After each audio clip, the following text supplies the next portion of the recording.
आपण इगतपुरी तालुक्यामधील टाकेत गावातील या new English school and junior college या शाळेमध्ये आलो. आपण ही बघताय मागे शाळा. याच शाळेमध्ये गेल्या 5 दिवसापूर्वी महाराष्ट्रातच नव्हे पूर्ण देशभर निषेध व्यक्त होतोय अशी मानवतेला काळीमा फासणारी घटना याच शाळेमध्ये घडली.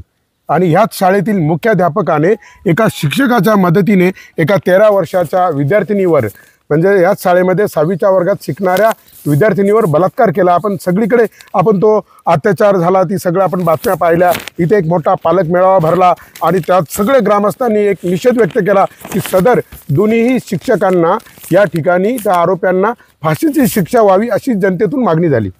परंतु आज आपण आजच्या पेपरला बातमी आली मुख्याध्यापक शिक्षकास कठोर शिक्षा द्या.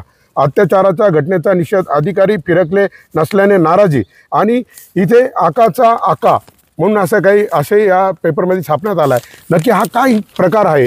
इथे या गुन्ह्याला कोणी पाठिंबा देणारे गुन्हेगार तर नाही ना?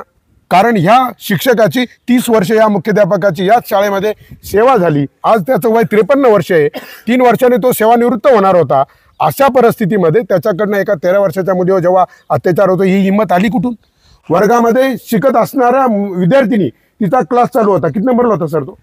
तिथं वरती ना क्लास न बकचा वर्ग हो वरती 6वी बकचा वर्ग. तर तो क्लास सुरू असताना म्हणजे वर्गात तो जोशी नावाचा शिक्षक शिकवत होता. असं असताना साबळे नावाच्या मुख्याध्यापकाने त्या मुलीला त्याच्या घरी मधल्या सुट्टीत तो जेवायला गेला त्यात तिला का बोलवलं? मग शिकवताना ती मुलगी ह्या शाळेतून शाळेच्या आवारातून त्याच्या घरी गेली कशी आणि का गेली? कुणी पाठवली? मग याच्या आधी या 30 वर्षामध्ये अशा अनेक माझ्या आदिवासी तरुणी या विद्यार्थिनी या त्याच्या हाताखालून तर गेल्या नाही ना?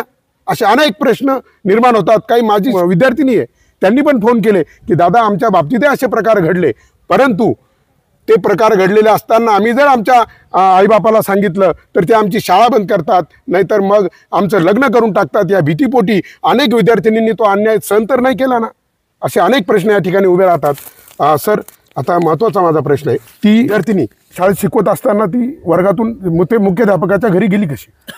काय झालं मी माझी नेमकं प्रॅक्टिकल परीक्षा होती बोर्डाची. त्या कालखंडामध्ये प्रॅक्टिकल परीक्षा झाल्यानंतर मी सर्व आलेले एक्सटर्नल वगैरे जेवण करायला त्या घटनेच्या अगोदरच गेलेलो होतो.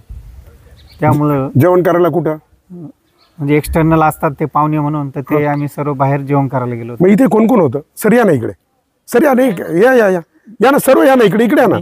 ज्युनियर कॉलेजचं कामकाज पाहतो मुख्याध्यापक काय आणि येऊ द्या ना सर या ना इकडे. अहो सर या ना इकडे.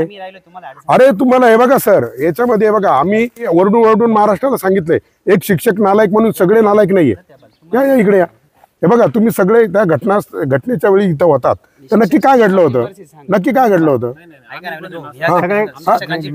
कुठं हे नेमकं आता काय झालं ज्युनियर कॉलेजचेच लोक राहिले. नाही अजून कोण होतं इथं? घटना घडली त्यावेळेस घटना घडली त्यावेळेस एकही शिक्षक नाही या ठिकाणी. आणि आम्ही सगळे ज्युनियरचे माणसं आहेत ना यातलं कोणीच नव्हते. आता सध्या या तुम्ही सगळे ज्युनियर कॉलेजचे. तुम्ही मी माध्यमिकचं पण मी क्लर्क विभागाचा मी क्लर्क आहे ते पण क्लर्क आहे. बरं हा क्लर्क आहे ना तुम्ही? हा ठीक आहे ना चांगली गोष्ट आहे ना. मला एक सांगा दादा ती घटना घडली तेव्हा नक्की एक्झॅक्ट काय झालं? म्हणजे आम्ही ऑफिसमध्ये असतो सर कोण नाही तरी पण काय होतं? नाही आम्हाला दुसऱ्या दिवशी 8:15 वाजता कळलं. त्याच्या आधी आम्हाला कुठल्याही प्रकारची खबर नव्हती. बरं बरं बरं. ज्या दिवशी घडलं त्याच्या दुसऱ्या दिवशी 8:15 वाजता कळलं. 8:15 वाजेला कळला. बरं बरं.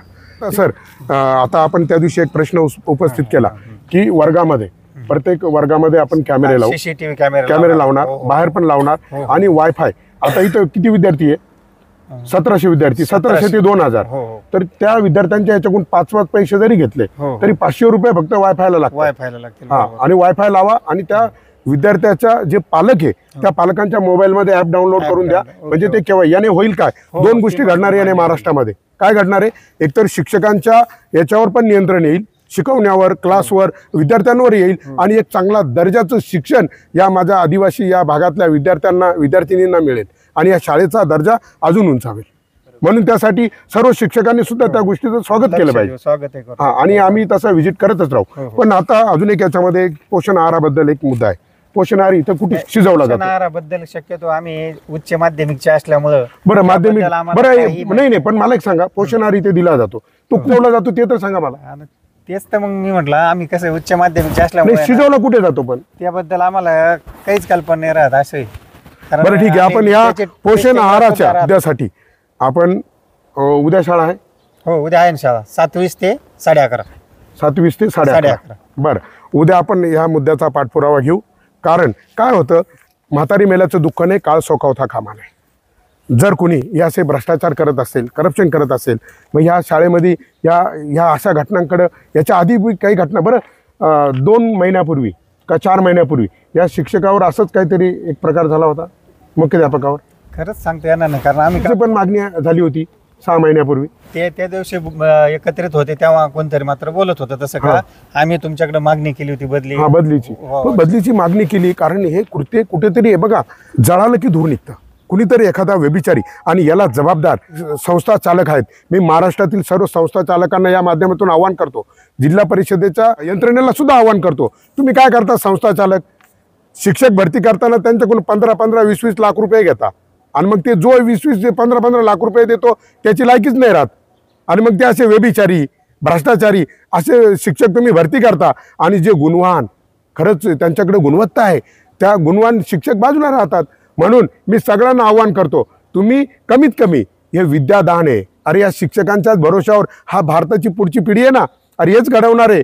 हां अरे यांना आपण इथं साक्षात ब्रह्म विष्णू महेश असं म्हणून यांचा गौरव करत असतो आपण.